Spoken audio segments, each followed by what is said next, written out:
Well, welcome everybody. Good afternoon. Thank you very much for joining us on this HCLG webinar, all about trying to drive a health management journey within our businesses through the use of a tool which we call the health insurance matrix.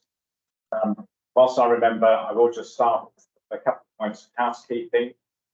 So if you could stay on mute, please, through the presentation. We also sometimes do have a little bit of difficulty with bandwidth, so probably best if you don't have your video on, if you notice any problems, and that should help resolve that. For questions, we'll have questions at the end, but if you want to put them into the chat function as we go along, that means that we'll be able to then run through those and get to the right point. So really, it's just remains for me to welcome my two colleagues, Jerry Brammer, formerly of Balfour Beatty, now with Lang O'Rourke, was instrumental in rolling out our health maturity matrix within Balfour Beatty in conjunction with Rob Cheeseman, who's really now helped us to carry on with our journey with Balfour Beatty, which we've established as a 3-year programme to work through the different stages of competency really across all of our projects. Been doing this as a measurable performance indicator, and what we want to talk to you about today is what we've learned from doing that, what we managed to achieve, and how we might be able to use a similar sort of tool in your business, which of course it can be adapted to different types of business.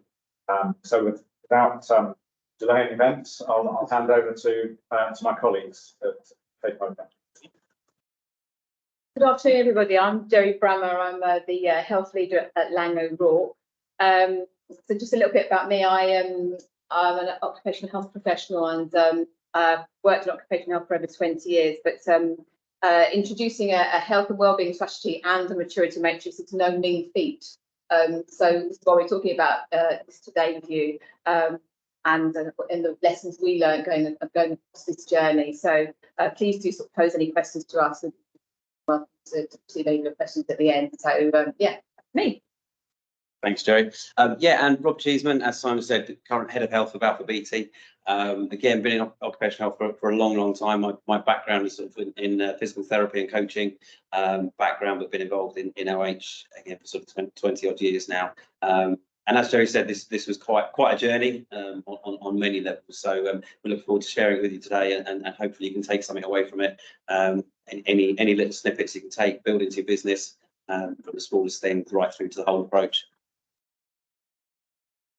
First slide, please. So firstly, we sort of examined why we wanted to introduce a health wellbeing strategy when I was with this business, and there were several reasons why. Firstly, there were pockets of excellence across the business in terms of their knowledge of health, what they were doing in terms of health and hygiene across the business and well-being, but it wasn't necessarily structured. There wasn't a strategic way of linking all this together, and we weren't able to measure the outcomes. Also, health wasn't necessarily visible and felt throughout the whole organisation. It was felt in certain areas, but not across the whole as a whole. And you couldn't feel, you wouldn't necessarily go from one project to another and know that you were working on in this particular organisation. And lastly, we had health champions who were championing health across all our sites, but they wanted something more tangible to champion. Sometimes they felt a bit lost. Without pushing some of the health stuff, they didn't feel able to push some of that stuff forward. So these were some of the reasons why we introduced it and why we really went after it. We put here choosing your moment as a really key issue because it really is a key point. It needs a lot of consideration in terms of when you choose to launch a wellbeing and strategy in your business. What is the temperature of your organisation in terms of their maturity towards health? Do they know a lot about health in construction? Do they know a lot about health risks? It really is important to get a temperature gauge there. what are the financial and resource pressures that you have within the business? Do you have enough people to support you to go after it? Does it need to form part of a strategy going forward? So do you have a future strategy that you want to introduce in 2 or 3 years' time that you want this to be part of, and then you can build up to it? So really, you can't underestimate the choosing of launching of this at the right time to create success. It really is an important factor. So how did we approach designing and delivering it? It was exhausting, I've got to say. We don't have all the answers, Rob and I, on Simon. This is our journey, what we did to produce the Health and Wellbeing Strategy and Maturity Matrix. It's a mixture of thoughts, experience, research, and you can take what you need from it, whether it's a small parts of it or the whole thing. So it can be adapted to your particular organisation.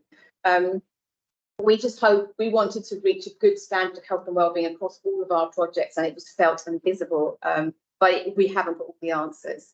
So designing it, we needed to first start off with senior buy-in, and that was a really, really important factor. So we started having lots of conversations really early on with key stakeholders, and I know that's a bit cliche, but it really was important to get the Director of Health and Safety on board, to win their confidence in it, and then HCLG, SLT, on them on board, and then it went wider to the exec board, the rest of our health and safety function community across the board.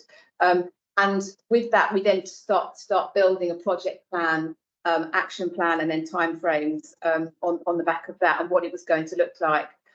We wanted to have stretching targets that were achievable, so we didn't sort of dishearten people, but also we did want to make it tough. We did really want to push the organisation, because we thought we had a journey to travel on, and I think that was a really important point. But getting key stakeholders on board is a really key thing. Also, is to continuously bring it onto the agenda. There's no point in launching it and having a discussion on it at one agenda. You have to continuously bring it up, continuously having it on the agenda, asking people to put it on their shelves, and then go from there. In terms of our delivery team, so we had a delivery team as well, and I think it was really important that we had a mixture of people in terms of all different what they could bring to the team, so reds, blues, greens, and how they could project that and how they could really drive help to drive this forward. And as I say, it wasn't just, we couldn't have one person, we had to have lots of different people. Reflecting back on it, I would say Rob and I thought that we could have introduced people earlier, but we didn't introduce IT and comms early enough, and that we did struggle at certain points to get some of the messaging out, and especially with some of the complexities of monitoring the outputs and the performance. We didn't involve them early enough, so that was a bit tricky at times. What we did find also that when it started, it did gather momentum very, very quickly. I think it's because we chose the right time to launch it. After a lot of time, it was a difficult birth, as I say, it was a bit of an elephant gestation. It was a long gestation to get it going. But once it got going, it really gathered momentum very quickly, almost so quickly that we had to sort of hold the reins at a certain point because everybody was ringing us and talking about it, which was brilliant. But it did definitely take from our resources at the time. In terms of expected outcomes, we wanted, it was difficult, but we wanted to have a visible and felt leadership in terms of health across all projects. And we wanted people to have a greater maturity in understanding of health risks across our projects and health and wellbeing across our projects. And we wanted the data to be able to support that in terms of compliance, sickness figures, engagement scores, attrition rates. Some of those are more difficult to capture, but we really did want to capture some of those as well. And it was obviously quite challenging at times. We did continuously ask for support from lots of people, and we got it, and the business really did get behind us, I'm saying, so it did really move quite fast. So in terms of who we wanted to influence, we wanted to influence all levels of the organisation, and I've talked about visible and felt a lot. So we use that in my current organisation. It really does capture how we felt in terms of visible and felt leadership in terms of health, and that is what we wanted as the outcome. And we wanted it to influence behaviours, but really be health to be part of health, safety and wellbeing, and not just to be and also ran was as important. And we wanted that to be felt right across the organisation and almost become BAU, not another thing that you add on just from the health team. Everybody was talking about it. It wasn't just the health team at the time. What do you want to influence? But again, that health was there all the time, and it went beyond just the physical and physical health or the well-being in the traditional sense.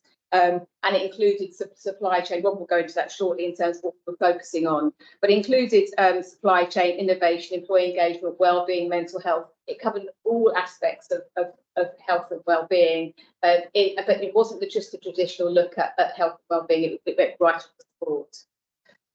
How do we influence? I've put in big letters here to be tenacious and passionate, and that is what you have to be when you do something like this, because it is no mean feat, and it does take a lot of energy to get it over the board. So you have to be tenacious and passionate, and you have to have a couple of leaders leading on it, and then have a senior champion within the exec, within health and safety, to really help to drive it forward.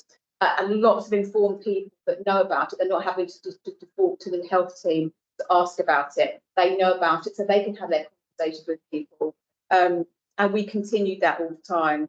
And then we looked about having performance metrics, and that we communicated as performance metrics. We defined the criteria of what we would measure, what good looks like, and Rob will go into that very shortly for you about what good looks like in terms of the strategy and the maturity matrix.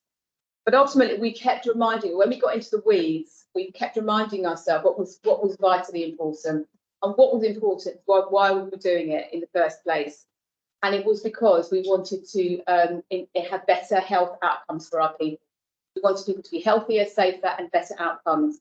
And so this whole strategy was about supporting the healthy business that goes beyond statutory obligations and supports healthy and successful working lives and creates positive outcomes for colleagues, partners, and communities. And I can't overemphasize that enough. We just kept, sometimes you lose focus because it was challenging. It took a lot of energy from Robert himself and the rest of the health team. But it is really important to come back as your guiding star as to why that was really important, and to continuously communicate that back to business. This is what we're trying to achieve, and then hopefully you get back on the straight and narrow again, because sometimes it could be a bit disheartening. But yeah, I'll hand over to Rob to go into a little bit more detail about focus areas. Thanks, Jerry.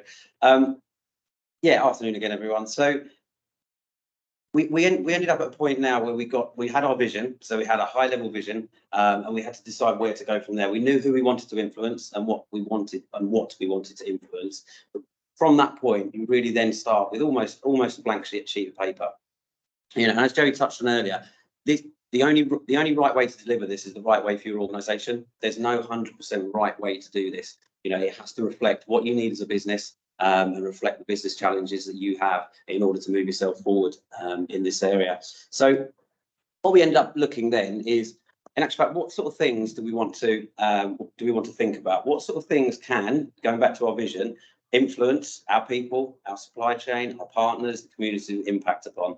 So we sat down with a pen and a paper, metaphorically, in reality, actually, sitting there and go, right, what things can influence? And we came up with quite a sizable list, I think, wasn't it, Jerry? Yes, much bigger than 10. Yeah, a lot bigger than 10. But started to look at all these influences, what things could possibly have an impact? And basically through a process, through engagement with the people that Jerry's mentioned, and focus groups, and that we dialed it down to 10.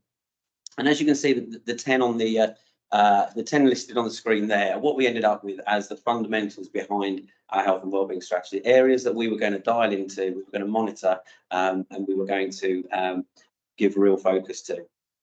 And as we go through them, they all represent slightly different things, and these will be different for every single person and every business. They will be slightly different, but this was our list of where we ended up. If we did it again now, would we end up with these 10?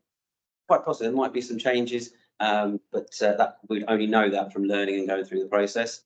Certainly found the innovation one quite difficult to get over the line. That was quite difficult to get focus on that But what we wanted to do is make sure the health and wellbeing, all health and wellbeing interlinked with all of these 10 areas. We were quite clear that it was going beyond just the traditional sense of health and wellbeing. Yeah, it was all always beyond compliance and adding extra layers in.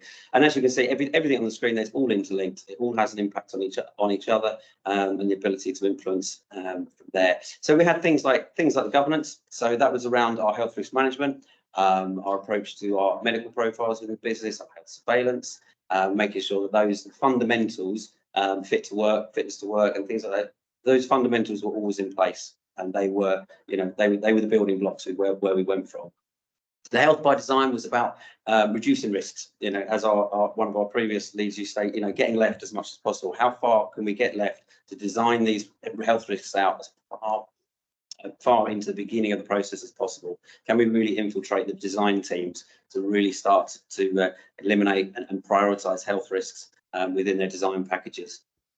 The employee engagement, that focused in and around things like respect, our diversity, our inclusion, effectively anything that we felt could help support our workforce to enable them to bring, everyone likes to say it, but it's about maximising the performance of individuals. And that obviously led on slightly later into our right to respect campaign that we have and training that we have now delivered, and that was kind of, that's come from this sort of platform.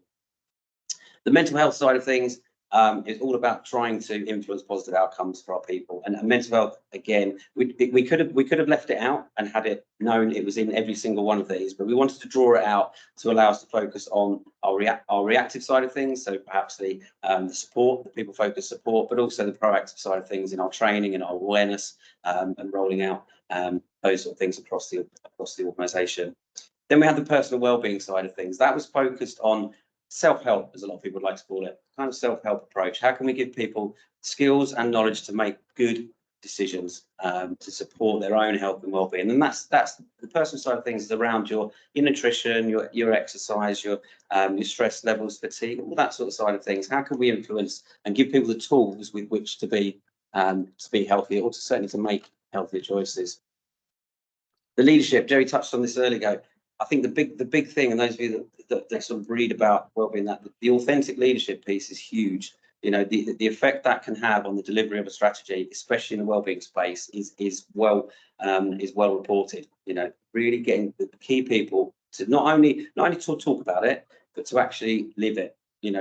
Walking the walk every single day. And making it part of their own leadership shadow on a daily basis throughout everything they do. The learning and development side of things was about offering opportunities to people, offering the right training, offering career progressions, everything that we could do to develop them in a professional world as well as a personal. The supply chain engagement, again, we felt there was a real opportunity here, not just to influence, but to learn from the supply chain as well. Not sitting here saying that we have the answers and we will get this right and we're going to tell the supply chain how to do it, but engaging with them, understand where they are on their journey, and in actual fact, can we learn things from them? Is there things out there that were being done better than we were doing it? And that absolutely is the case. The innovation side of things, really difficult one, this one, but it was around, okay, how can we make sure that, tied in with health by design, we are having access to and being brave enough to try different innovations in the health space? So things like exoskeletons, SOTA spines, hearing solutions, all those types of things. Get it out to business, try them. Let's see whether they can serve a purpose for us within the business. I'll just say something on that element. In terms of innovation, what I have seen and have found is that we don't necessarily, there is huge innovation out there in terms of reducing health risks. But we often don't capture it. We often don't. It's just done. It's just on a project, or someone will come up with a solution, or Hilti will come up, or something will happen, but it won't necessarily filter down to other areas. And so it is about the communication of when an innovation happens. Let's spread the good news. And I think that's what this was also about. Was it about spreading the good news in terms of innovation, about reducing health risks, or whatever, or well-being, and not having it siloed in one area. Yeah, and I think it's a key project. When you go back to the first one, to talk about it's how do we learn those pockets of excellence or a good practice? Why are we not doing that all over the organisation? Why have we not been able to share that sufficiently to actually roll it out across the organisation if it's the way we should be going? And the last one on our list for number 10 was work-life balance or life balance. And that was about, it was actually, if I remember rightly, Joe, it was a last minute, it was a kind of add-on. There was a choice of a couple, and we went, actually, do you know what? We want people to understand that there is a balance to be had here, and we want to draw parallels between home life and working life. So again, it was looking, at the fatigue piece, tied to that, and the management of their time, and having realistic expectations at work. So we had our 10 points then. Then how are we going to embed these? Was it going to be a case of thou shalt not, and thou shalt, or were we going to look at doing it a slightly different way? And I think what we did decide, and I think we did decide on, was the flexible approach. And the flexible approach suited us for many different reasons. And that this is versus kind of a standard model where you say, actually, these are the standards you're going to achieve, and there is no halfway house. So in order to really get this strategy into the business to get it working, we really wanted to drive the engagement through ownership. And that meant giving the business areas different levels of the same level of flexibility to work out what their business areas' priorities were in relation to health and wellbeing, and how they were going to move things forward. So it allowed businesses to kind of choose what areas of those 10 they wanted to focus on first of all. So they could have a look, and I'll come on to how they benchmark themselves shortly. But have a look at those 10 key areas and think, where are our priorities? Where are our business challenges? What's our real problems that we can focus in on that are going to give us the most flexibility, the most impact in the short term? And obviously, overall, we wanted them to focus on all 10, of course, but that it would certainly be in a position, we'll see in a moment, where some businesses needed to focus on other areas more than others. So we ended up saying, okay, we're going to have a flexible approach to this, and we're going to allow businesses to have some choice in this. On that also, I think some areas were quick wins, weren't there? So some parts of business actually found that they were further ahead in some of those 10 areas, and actually that gave them impetus, that gave them a sense of well-being themselves. They felt good that they already was scoring quite highly in some areas, so they wanted to go after the areas that actually they didn't score so highly on. And so that flexible approach did actually really support our aim. Yes, yeah. And with regards to what the strategy kind of looked like in the sense of overarching, it was obviously it was in a very basic way. It was written, it was written on a piece of paper on the computers or the laptops, just kind of. And then we said, how do we bring this to life? How do we make it live in the business? We don't want it to be another document of just reference. Within our BMS. We want it to be a little bit more than that. So we gave it its own dedicated area within our SharePoint part of the BMS. So you can go to it through the Health Hub, you can go to it through our Zero Harm strategy, and it all links back into this health and wellbeing strategy. So that's kind of how it looks in reality. And when we talk about strategies and stuff like that, one of the things that we found quite challenging, wasn't it, Joe, is I suppose the only way to describe it would be the fluffy nature of a health and wellbeing strategy in places, because there has to be that kind of approach that you can't always measure hard and fast. This is exactly what it's going to look like, and this is going to be the outcome. There is that element of, we know it's the right thing to do. We know it will support our goals. We're going to have things over here that we measure, but at the same time, we're going to point towards the fact that this is just the right thing to do, and this is what we should be doing, and it's the right thing for our people.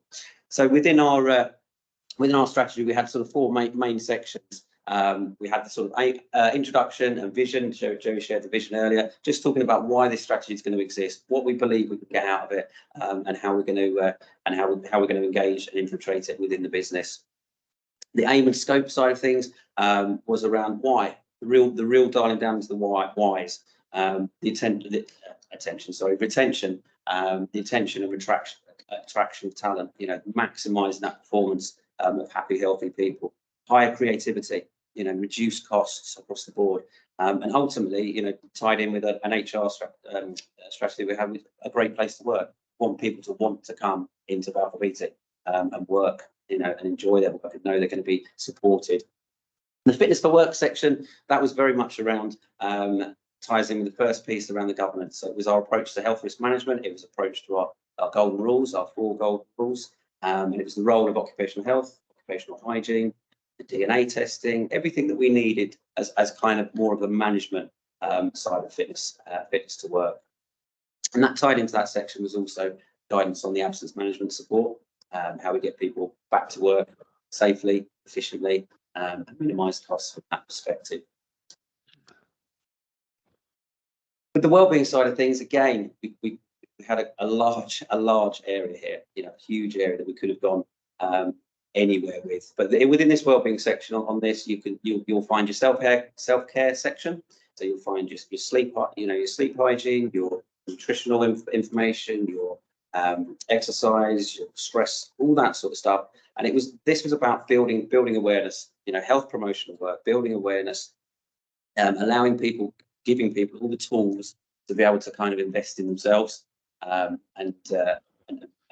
all the tools they need to succeed, really, from a wellbeing perspective. And the final one, which we're going to delve into now, is around what we termed at the time your journey. It's their journey. It's not us driving it in that sense. And the maturity matrix. So what we wanted out the back of this, the maturity matrix was a key part of saying, how are we going to monitor this? How are we going to give people an idea of what good looks like? And as we said previously, with the flexible approach, wasn't a case of setting standards. We weren't in that place. We had to reflect where we were as a business from a maturity perspective, and we wanted to maximise engagement. That meant we opted for maturity model, matrix model. So it became a 3-year plan. 2020 to 2023 was a 3-year journey, and we wanted to kind of, within the business, we wanted to give them a platform where it promoted what, you know, Balfour Beatty is really good at, which is problem solving mindset. How do we work out what we need to deliver in this space to maximise our opportunities? So we ended up with a clear path. So we have our 10 points that we're going to focus in on, and then we had our maturity matrix. So for those of you who are aware of maturity matrix, great. If you're not, I shall explain it. It's a half sentence there, sorry. So it basically you can put whatever words you want to in here. Beginner, committed, established, leader is what we've gone for. And it basically gives you, so each of our 10 points there had 4 sections for each. How to be a beginner in the governance stage, how to be committed in the governance stage, how to be established in the health by design, how to be a leader in the personal wellbeing side of things. And as we'll show in a minute with a little example, it gave you all the things you would need to tick off, if you like, or focus on in order to get progress through there. And the idea was, the first part of the whole thing was benchmark. Have a look at where you are currently. Have a look at the maturity matrix. So if you can imagine, there's 10 points, four progressions and 10 points. So you've got 40 boxes on a big grid, each with potential evidence within each one. And benchmark yourself was job number 1. Where do you think you are? So we allowed the business units to do this and to do it on their own back. So actually, we're trusting you to say, benchmark yourself honestly where you think you are. Now, quite obviously, I think we were lucky in there. You know, we did have a couple of people in the early stages come back and say, we're leaders in this space already. And of course, you know, there is a positive challenge to have a look and see if in actual fact they can support that notion. But the idea was, you know, I remember Jerry used to love saying, it's not a race. This is not a race to the finish line. This is about making changes, focusing on areas, and then embedding those things. Okay. The target, you know, one of the big targets was making good practice BAU. How do we get these things embedded into the business? Let's not get an idea and move on to the next idea and move on to the next one and move on to the next one. Okay, get something, see it works, share it, and then how can we as a central health function support embedding that into the business processes and into our BMS to say, actually, in fact, this is the way we're going to do this. Okay. So I think so what we kept reminding people, it was a maturity matrix. It wasn't you had to be a leader right there. We chose those 4 words quite carefully. I think we did play about with those words. We didn't want to dishearten anybody. We wanted people to feel, as they were going through the process, we wanted them to feel great. And so we chose those words really carefully. But also, we kept reminding people it's about maturity. So if you start as a leader, you put yourself down as a leader or established, we did have quite a few people marking themselves as established leaders on these areas, which quite clearly they weren't. They weren't maturing through the process. They weren't going through that natural, you know, school effectively of getting through, because it's almost you have to go past the next stage to get good at something. We kept saying it's a really important part to build your knowledge. And so we kept reminding them, we don't want you to be there. We want you to go through the process. And that was a bit challenging because, you know, construction can be an impatient business to work in, and it wants to get to the end point really quickly, but we had to slow everybody down to get to the end point. So it was a challenge. You're saying you're a leader, you best be able to prove it. So picked out here. So across the top there is a little snippet from our health maturity matrix. And at the top, you might not be able to see it, but it says in there that all the previous standards have to be established and embedded before you move on to the next level. So what it says there's basically what that means in very real terms is if you embed 3, 4, 5 things to be a beginner in the mental health space, embed those, and they must all still be in play and exist when you move on to be committed. You can't do them, drop them off, and then move on to a committed set of targets. It didn't work like that. So it was about progression constantly and building your profile across each area. So they benchmarked themselves. They came back and said, okay, we believe we are beginner in this area, committed here, established, committed across those 10 points. And that gave them the starting point. So what we did then is said, right, okay, go away, look at that. Now start to formulate a business plan based on that. So you've identified that in 3 areas, you're a beginner. And in 4 areas, you're committed. And I've made the master deal for myself. In 2 areas, you're established. Focus on those beginning areas. Have a look at what you need to do in those spaces. Are they reflective of challenges you currently have in the business? Are they reflective of things that in actual fact you really should be focusing on? Are there surprises? Are there any kind of things that perhaps you thought you were better than you were at? And go away, be honest about that, and go away, bring back the business plans, and let's have a look and try and support you to deliver those. And for each one of these, so I've pulled out health by design here because this was an interesting one. When you read it back, you kind of think, I think looking at work journey, sort of saying, probably wouldn't write it like this again. It would be slightly different if we did this today, you know, the language. So what we need to do is we need to give them an example. So with health by design, we talk about the elimination of health risks, you know, through effective management, prevention, managing workplace exposure throughout the life of a project. And there's 2 snippets there. I'm not going to tell you whether they're from beginner, committed, established, or advanced. They're 2 snippets from the maturity matrix associated with health by design. And I think what we had here is we had a key. If we look at the second box there, we were talking about, you know, workers' exposure to things like silica, and saying actually we need to reduce the reliance on RPE by better controls, you know, more effective and more suitable controls. And what ended up happening, as a good example of how we take things into the business, is that very quickly we looked and said, well, in actual fact, that's not enough in that area. That's not enough to have this in a maturity matrix. What we need to revamp. We pulled silica out of COSH, wrote a silica procedure, controlled silica procedure, to give it its proper day in the sun, as they say, and making sure in actual fact it was really a robust management. So then what happened is the maturity matrix was tweaked slightly to say adherence to control of silica procedure within that maturity matrix, and that would get you to the committed, established part. But I think what you have to be confident here as well, and we had so many discussions about it, Jerry, didn't we, with people at the time, is you can't measure all this stuff. You can't KPI all this stuff and measure everything. It's going to be subjective. And I think you need to we had lots of conversations and getting the business support and saying, this is not going to be like a strategy you've seen before.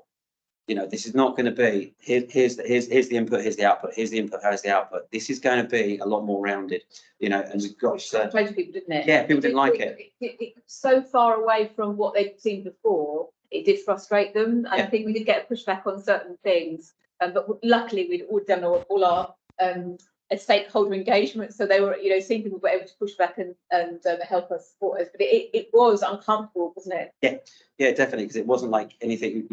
We went through a patch, didn't we? I suppose where we're almost justifying why it's like this. This is why it's like this. This is what it's about, you know. And that did take a while for some people. But it says right in the top there as well, a little bit. It says, you know, monitoring should be a mixture of KPIs and subjective.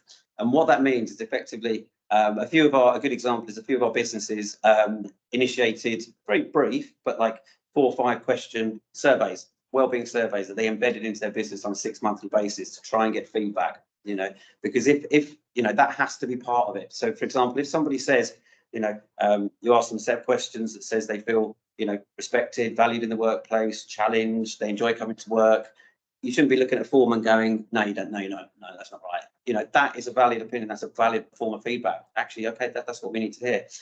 So obviously in Balfour BT, we have, I'm sure Jerry got the same, an annual survey that takes in wellbeing, but we encourage the business to actually look a little bit more regular than that. Start to look regular, getting feedback, because the boots on the ground are your best indication if you're getting it.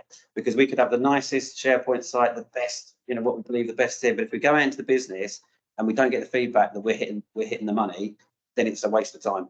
Got to get that feedback to say, okay, you know, we are, yeah, you're hitting the money. I do feel all those things, and I feel like we're moving in the right direction. And that's what it is about. All this approach is about moving in the right direction, little by little, getting yourselves to the points we want to be. So other little factors that we have, and Jerry touched on some of these already. And I think that the key with the first three there, the senior sponsor, the health champions, and the shelves and the SLT meetings, is it has to be ongoing. You've got to keep going.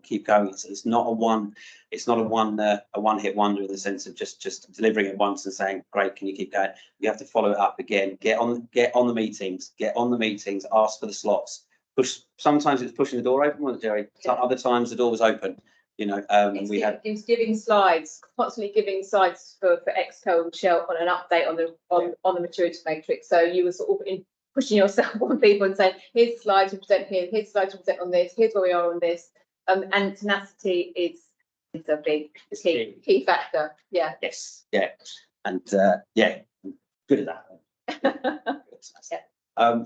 But yeah, and you have to keep going, and sometimes, you know, and we did have a mix. We had a mix of those that actually engaged with it from the start and were kind of knocking our door down and saying, where is it? We want it, you know, we want it, because you had to delay it a couple of times through various business, other business critical stuff. But and that's great, and that's nice when you've got that. And there, one good bit of advice from that is tap into those people really quickly and get them on your side and get them to become your champions, because they will sing it from the rooftops about how good. What we did find is that other areas where there was some really pockets of excellence, we put them in time to touch people who were struggling a little bit. Yeah. And so they became sort of like mini champions for maturity matrix, and this is how we did it. And so we had this little network of sort of 5 or 6 groups that were really, really good, and they started to have conversations with others struggling a little bit to understand it and to realise it on their sites and projects. And yeah, that did really work, didn't it? Yes, yeah. And they did, and there was a lot of guiding to be done, because the strategy was different to how people had seen the strategy before, and it was a little bit woolly. It was, you know, we had to draw stuff out of it. They did require a bit more guidance on it, but that, you know, that's great, because it's all engagement. It's all engagement. What does that look like? You know, and we took them on a path of showing, well, this is what good looks like. This is what good would look like in the space according to maturity matrix. Go and see what parts of those can you implement. Now, we did have, but we did monitor stuff a little bit more as well. We had a lot of discussions. Simon was involved in how do we monitor this? What do we do with this in order to drive? And remember, this is all about driving engagement. We've got to drive engagement, because if we don't drive engagement, this will not work. Okay, so we can't risk being too hard and alienating people, you know, and getting people to not buy into, because you want them to go into this willingly, not because they really, really have to do it. Okay. And again, that might be a decision for your business to say, in actual fact, we're at a position now where I'm sorry, but it's going to be, you will do this. This is what it is, and this is what we're going to deliver. Or you might be in a position where you say, well, actually, in fact, we've got the flexibility here to kind of, you know, coax them, say, come on, I want to do this, you know, it's for the right reasons. So what was born out of the, one of the things that was born out of it was a health performance dash. So we started to capture a lot more data around health. We started to really be able to pull in some data around stuff. And don't worry about dialing in. It's apart from one, it's all mostly dummy data there, just for the purposes of this call. So we're going to try to take it all. But we're able to monitor things like health observations, incident rates, close calls, you know, surveillance, all these sorts of things we started to capture and think, okay, how can we, what can we do with this data? So we built it into the performance dashboard, and it became a health performance dashboard. What is the current health of the business? And one of the key things that we did within this is So we KPI'd, okay, we KPI'd the returns. So what we said is, how are we going to get people to feed back to us? So what we did is said, okay, every quarter, every business unit will feed back to us a return through our portal system, a return, and tell us where you are within the health maturity matrix. Okay, so this is a little snippet for you. So to put it, I did make a note of how many there were. Where are we? So for some parts of the business, for rail as a good example, had 3 health and wellbeing strategy plans.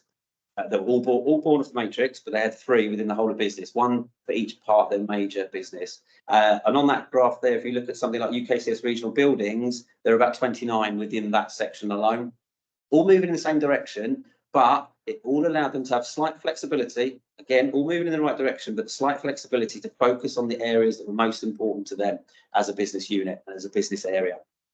And what you can see there is a little spread. You can see the across the bottom where we were. This has been taken from the last year. I can tell you it's one of the ones from the last over the last year about where we are as a business. So obviously blue is what's in the leader category, established. So we would want to see a predominance of green and blue on this graph in a very, very basic term, and that's what we're seeing. And and it has changed. So every single quarter they would return their evidence through the portal to say, here's where we believe we are. Then, as a team, we will go into the portal and have a look and start to. We couldn't do them all, and I would not stand here for a second and say we've gone into every single return and scrutinised them. We haven't. That's not what it's about. But we take a little pick, a little plethora of a few of them. It's okay. Let's just have a little dial in. Let's have a little dial into this one and see. You know, and in a coaching way as well, not in an auditing way, in a coaching way. So, okay, you've highlighted that you believe you're a leader in the health by design space. Put here that you've trialled X, Y, and Z. Can we just have a look at that on the project? Just give us a little bit of, a chat about that. And again, we had lots of discussions about whether it would be audit. Should we go with an audit firm handle? Should we go with a coaching model, coaching program to say, look, you know, let's try and get you, because in our eyes, there's no point in beating people, was there, to say, you know, you've listed that and that's not the case at all, you know. We also use our other champions to encourage, didn't we? So it wasn't just us going and having a look at what was on the turns. It was also, you know, the health and safety community, health and safety directors, also encouraging and looking and supporting to get to a good. So it wasn't just us being big, no, policing it, because that's it was across the board. We shared it. Yeah. And what will be really nice about this is that as we move towards the end of our 3-year strategy with this, is what we'll try and do is overlay. So what we do is we'll pick out the first returns for, let's say, for example, who's on there, UKCS Homes. We'll pick out their first returns back in the Q1 of 2020 and their returns now, and see how far they come. Take it back, give it to each business, go, this is where you were and this is where you are now. You know, have a look, you have the press, of course, yeah. Make sure, have a quick reflect back as well. Make sure everything you've done is still in place, you know, but well done. It's a pat on the back. And I think that was one of the key points. What we said to them initially, it's not where you start, it's just that you're progressing each quarter, even if it's by a small margin, it's just about progression. And we kept reiterating that fact that progression is the most important thing, and not you're comparing yourself to the next business or to the next project, just that you've made some progress. And that we just kept bringing them back to that, about this maturity aspect. Yes, yeah. And I think, just make sure I get this right, coming out of that one. Yep, I've done it. Yeah, okay, well.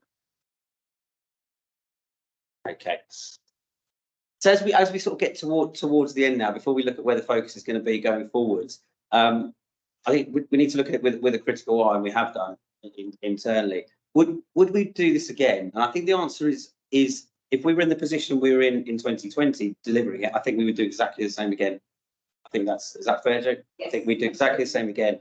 If we're setting it up now, would we do the same? I think we're different. You know, we're a different business now.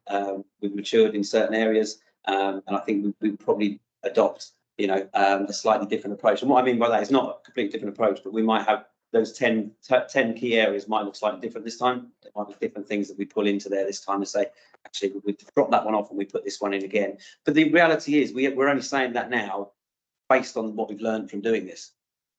You know, that's where the reality is. So I think, and that's the key thing. I think as a business, I think we've learned a huge amount. And I think, you know, I like to say, and I think I'm right to say, we are so much further on 3 years down the line than we were, you know, and health and wellbeing is so much higher on the agenda now than it was in 2020, you know, and it was high on the agenda then, but it's gone to a different level now, you know, and we're starting to see it, and that's multifaceted. You know, the health and wellbeing strategy has been part of that, you know, part of that. So we've been able to showcase that to clients, you know, and say, well, these are the standards that because we want the clients to be pushing back on us harder. We want more, you know, push back more at higher levels. You know, can we improve even further so we can lift the whole industry level up, you know, and not have this in small pockets. I think looking as well, honestly, it was a resource thing, but it would have been great to have even more scrutiny over the returns.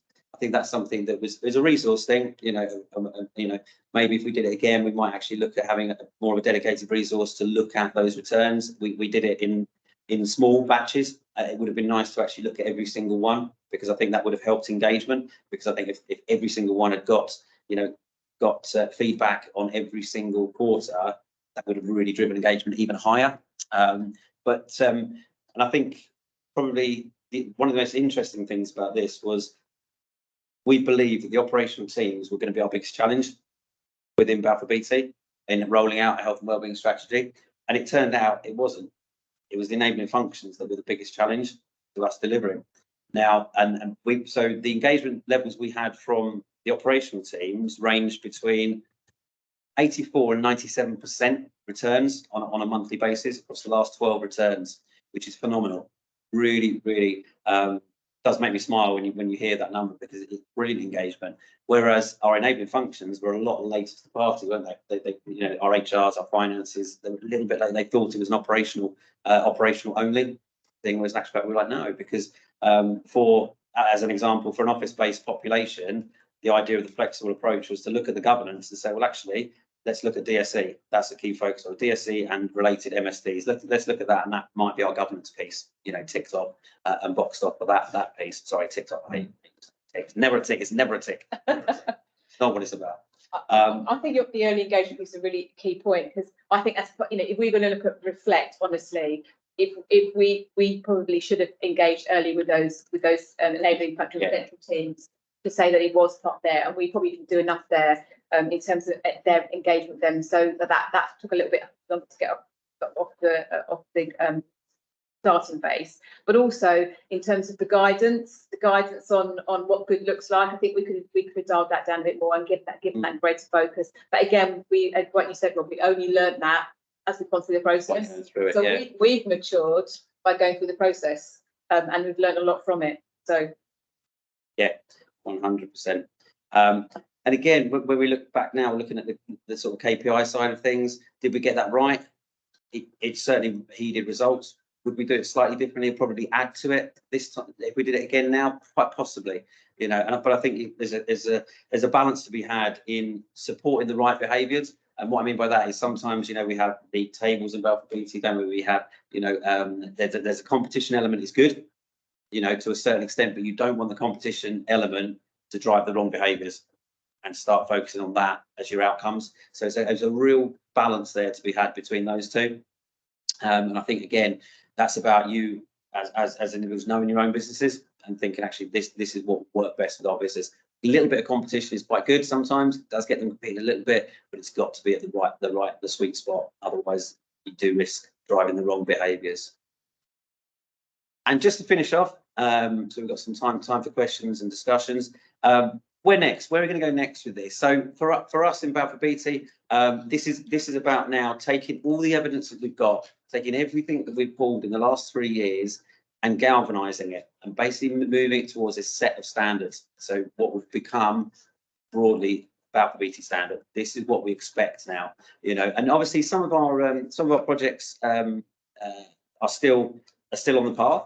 So the maturity matrix will not end this year. It won't be a case of right, okay, moving on. It will live and it will continue to live within the system. But what will be the end result now will be more a more tangible set of standards. And the reason we're going to move towards that is to be able to track them a lot better.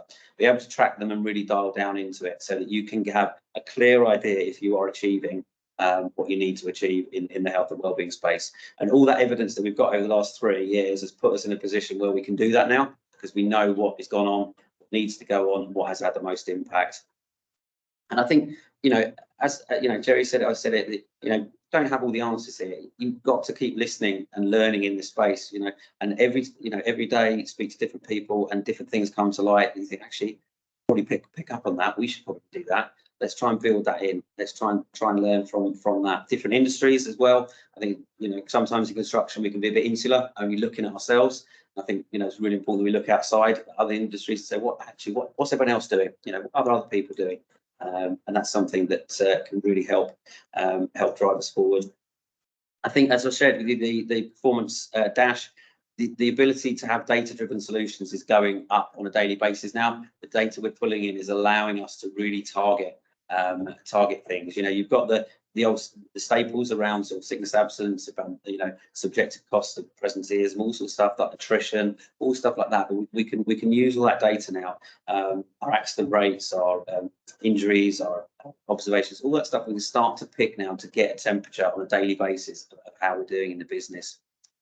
And I think one of the big things to finish on that is embedding. So as I said a couple of times, making sure that when we make these changes, when we've got these pockets of good practice, that we reflect those changes within our own business management system. We actually start to embed these things, like we did with the control of silica procedure. We said, actually, in fact, we need a bit more in this space. Let's get it into our management system. So where we can, where those interventions or what have you, you can see, actually, we can build this into a process. We can build this into something. So this is the way that we operate now. This is how we look after people in this space, whether it's the onboarding piece, health and wellbeing running through that, or whether it's the health and risk management side of things. Can you embed it into your working practices so that in actual fact it becomes a living, breathing part of the organisation on a daily basis? Just before we finish, just a couple of last points from me. Data is your friend. Get as much data as you can on stuff, and present it back, and continuously present it back into the business to really drive the data and obviously finance side of things. Ensure you get a senior champion and keep talking to them. Keep them presenting your slides at senior level. That's really, really important. And like Rob and I have said so many times, is just be positive and tenacious about it, whatever it looks like. And so we're going to share, I think, Simon, I'm going to share the action strategy that we did. I think be brave as well. Yes, be brave. Absolutely. Be brave. Be brave in delivering and saying, actually, fact, this is what we didn't know if it would succeed. Well, we thought it would. We had no idea. And you have to kind of put your head above the parapet, don't you? So actually, this is what we think will work. We believe this will work in the business. Give it a go. There's very few times that when in the health and wellbeing space that you will get stuff so far wrong, that there's going to have any implication. You just flex and move slightly, as you move forwards, and things will, you will move stuff forward and you'll learn and go, actually, okay, we're going to drop that and add that in because that's going to be a better mix for us. I should stop talking now. If there's any questions come in or anyone's got any questions, then. Okay, right. So now is the opportunity for any questions out there. It's got one popped into the chat. The alternative, I've put them in the chat as we suggested earlier, or if you want to stick your hand up and ask it in person, then we'll let you in. We'll move on to that first one. This is from Jacob. On one of your slides, you mentioned health by design. Do you include design engineers and other project design specialists helping to either minimise health risks? And if so, how? Good question. Yeah. So, who's that from? It was Jacob. Okay. Yes, is the short answer. Yeah, absolutely. So I'm just going to read it through again. What it's like, engineers, other project design. Yes. So we've got, it's ongoing. Is the answer? It's ongoing, but absolutely they are a key part of our focus right now.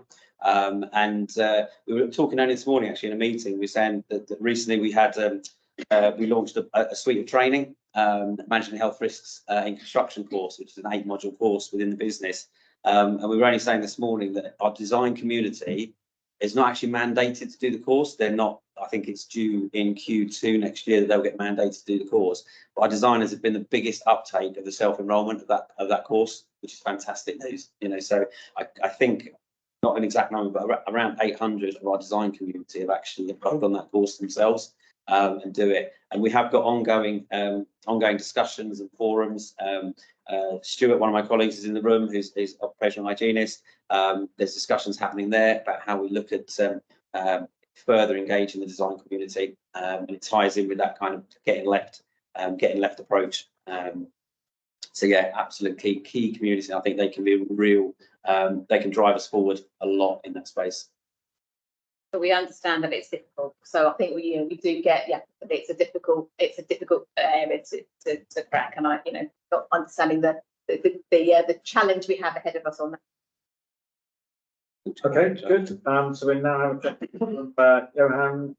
Thank you, Jerry and Rob, for the time. Great session. I think 3-year strategy has helped support and I think, yeah. Oh, it's a difficult one. I think it was helped. I think it's two problems, because it got delayed because of the pandemic, or kind of, certainly disrupted a little bit. But I think it helped us, because all of a sudden we released in January 22, wasn't it? Sorry, January 2020. Yes, January 2020. So the pandemic literally came hard and fast after that. But I think it helped drive the health agenda, didn't it? It really helped drive the health agenda, and actually interest went up and focus went up a lot more. And actually, I think it was our friend. Absolutely. I think it was a captured audience. Sometimes a lot of people were at home. Yeah. It was challenging because we kept going. Most constructions kept going, so we had to keep going. It was more challenging to get things over because you couldn't visit sites as much. But it was a challenge that we overcome, many of us. Yeah. It didn't hinder us as much as we thought it was going to. No. Right, and I think we've got maybe 1 or 2 hands up. So it's got FOHN chair. It's got the hand up, but it hasn't got a name. Sorry, yeah, it's Christina Butterworth, Chair of the Faculty of Occupational Health Nursing. I was also the health lead at Crossrail, and we introduced health maturity matrix back in 2015 when I was there, but very different focus. So our focus was very much about making sure the businesses did the right things right. So it's very much about getting people to understand what their key health risks were or their key health needs were, and then making sure they were delivering them. So they were focusing on the most important things in their business. It was an audit tool. Please don't think of audit as just beating people up. I'd like to think it drives quality. I think audit is important, but I just wanted to tell you this is a great tool to drive engagement, and it's really good that you focused on the engagement element and the ability to create visible leadership and ownership of health as well. And my question really was, did it improve the health profile of your businesses? I'll leave him to you as well, so I don't know the answer to that question. No.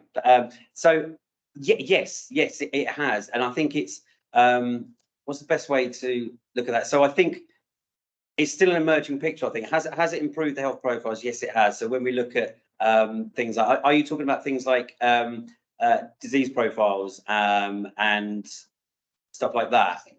Sickness absence. Yes, it's very much, is it driving your data in the right direction? So have you got less sick people, less mental health issues? Are you focusing on your key health risks, whether they be silica or mental health or anything else that happens to be in the business? Is it actually demonstrating that you are addressing those health needs?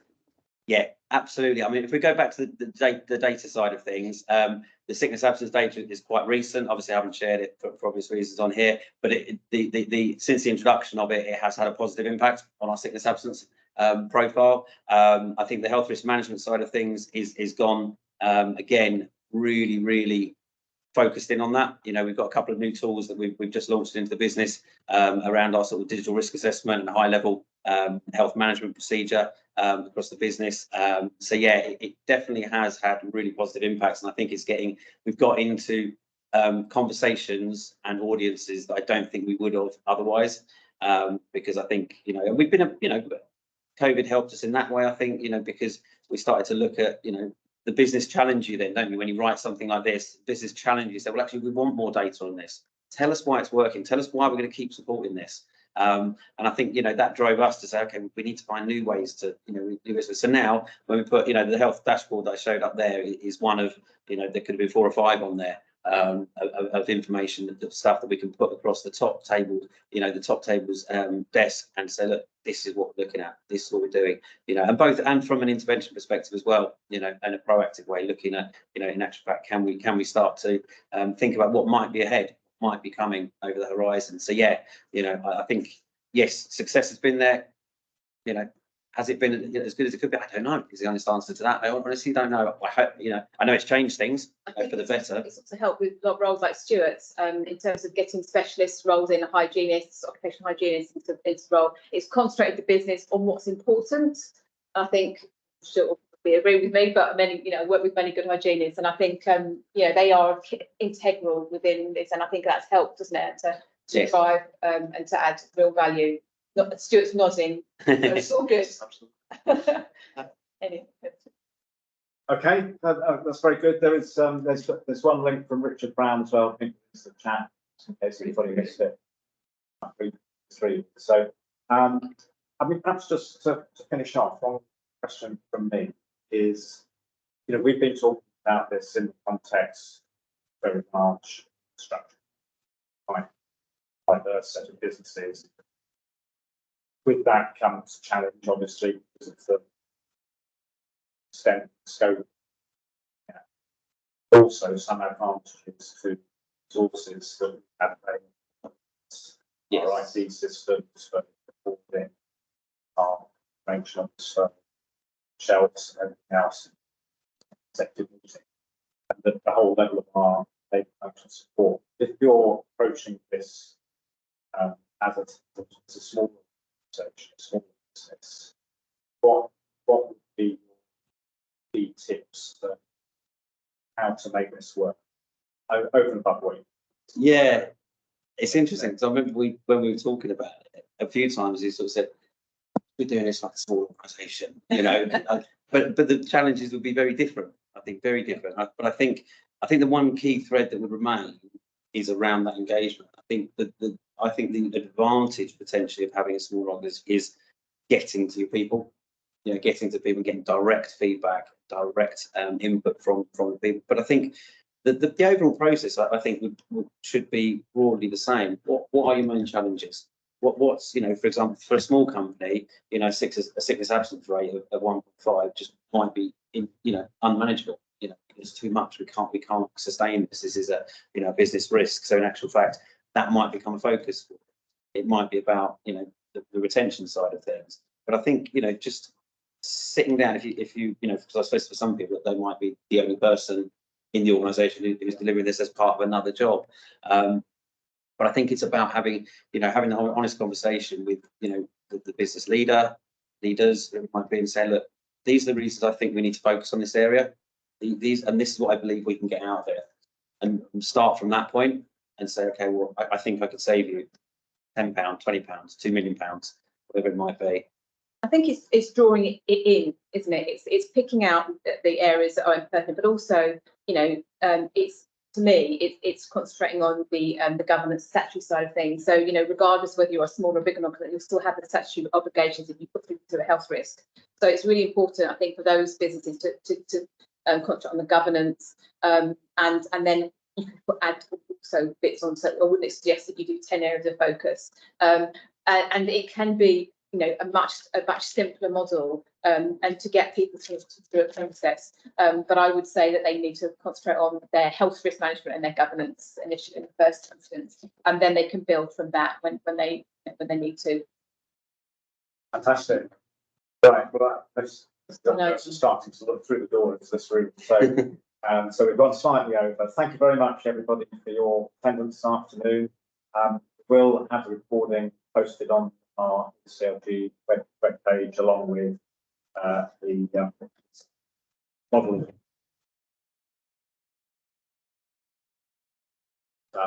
So what just remains to thank both our speakers, Jerry and Rob, this afternoon. I think it's been a great presentation, and to wish everybody the very best luck really with taking this forward in your own organisations. So thanks very much, and see you next time.